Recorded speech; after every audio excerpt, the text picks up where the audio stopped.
حركات تسويقية صايعة.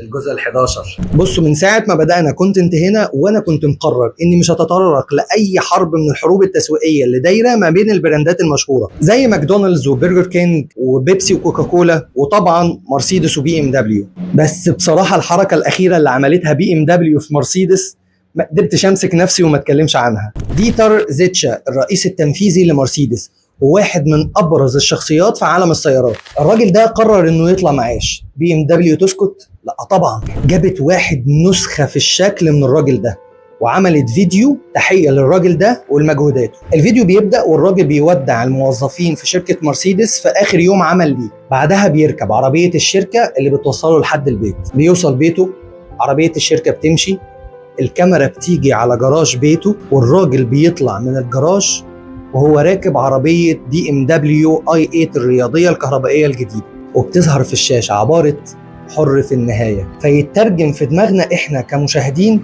ان حتى رئيس شركة مرسيدس لما بيملك حرية الاختيار بيختار بي ام دبليو. وكالعادة، عايز تبقى في السليم؟ تابع سوشيال تيم.